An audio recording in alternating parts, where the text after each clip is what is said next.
पवित्र बाइबल का वचन पढ़े और सुने जाने पर प्रभु यीशु मसीह आपको और आपके परिवार को आशीष दे।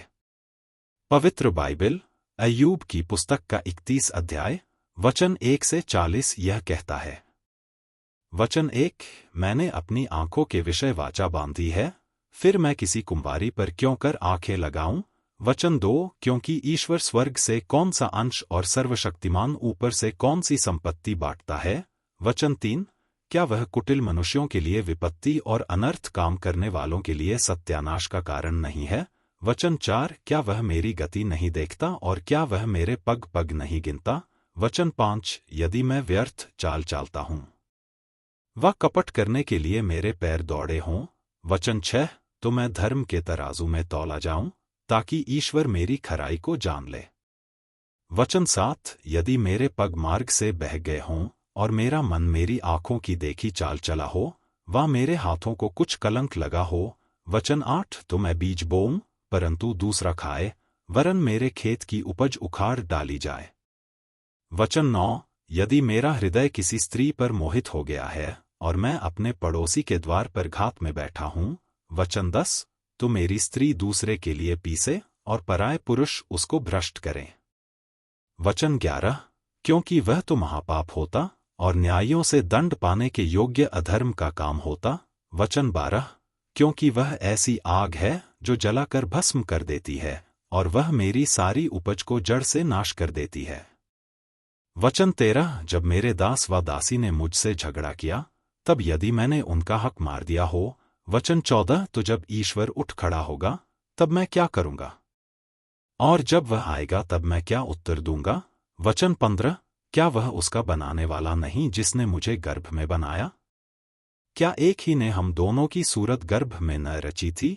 वचन 16, यदि मैंने कंगालों की इच्छा पूरी न की हो व मेरे कारण विधवा की आंखें कभी रह गई हों। वचन 17, व मैंने अपना टुकड़ा अकेला खाया हो और उसमें से अनाथ न खाने पाए हों। वचन 18, परंतु वह मेरे लड़कपन ही से मेरे साथ इस प्रकार पला जिस प्रकार पिता के साथ, और मैं जन्म ही से विधवा को पालता आया हूँ।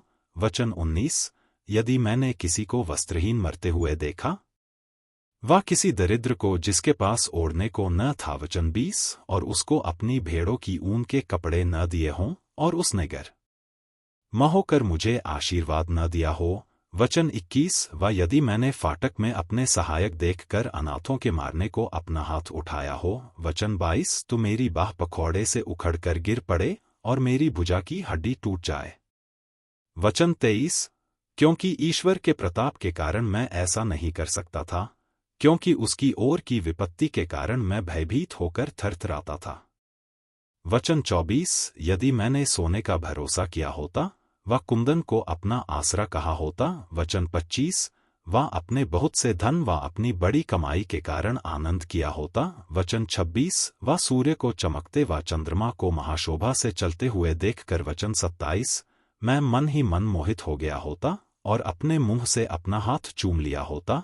वचन 28, तो यह भी न्यायियों से दंड पाने के योग्य अधर्म का काम होता, क्योंकि ऐसा करके मैंने सर्वश्रेष्ठ ईश्वर का इनकार किया होता। वचन 29, यदि मैं अपने बैरी के नाश से आनंदित होता व जब उस पर विपत्ति पड़ी तब उस पर हंसा होता। वचन 30, परंतु मैंने न तो उसकी शाप देते हुए और न उसके प्राणदंड की प्रार्थना करते हुए अपने मुंह से पाप किया है। वचन 31, यदि मेरे डेरे के रहने वालों ने यह न कहा होता कि ऐसा कोई कहाँ मिलेगा जो इसके यहाँ का मांस खाकर तृप्त न हुआ हो। वचन 32, परदेशी को सड़क पर टिकना न पड़ता था, मैं बटोही के लिए अपना द्वार खुला रखता था। वचन 33, यदि मैंने आदम की नाई अपना अपराध छिपाकर अपने अधर्म को ढांप लिया हो। वचन 34, इस कारण कि मैं बड़ी भीड़ से भय खाता था व कुलीनों से तुच्छ किए जाने से डर गया, यहाँ तक कि मैं द्वार से बाहर न निकला। वचन 35, भला होता कि मेरा कोई सुनने वाला होता, सर्वशक्तिमान अभी मेरा न्याय चुकाए। देखो मेरा दस्तखत यही है। भला होता कि जो शिकायतनामा मेरे मुद्दई ने लिखा है वह मेरे पास होता। वचन 36, निश्चय मैं उसको अपने कंधे पर उठाए फिरता और सुंदर पगड़ी जानकर अपने सिर में बांधे रहता। वचन 37, मैं उसको अपने पग पग का हिसाब देता, मैं उसके निकट प्रधान की नाई निडर जाता। वचन 38, यदि मेरी भूमि मेरे विरुद्ध दोहाई देती हो और उसकी रेघारियां मिलकर रोती हों। वचन 39, यदि मैंने अपनी भूमि की उपज बिना मजूरी दिए खाई व उसके मालिक का प्राण लिया हो। वचन 40, तो गेहूं के बदले झड़बेड़ी और जव के बदले जंगली घास उगे। अय्यूब के वचन पूरे हुए हैं। यदि आप विश्वास करते हैं तो यह वचन सभी विश्वासियों को भेजें और इस चैनल को प्रभु यीशु मसीह के नाम से सब्सक्राइब करें और आशीष प्राप्त करें। धन्यवाद।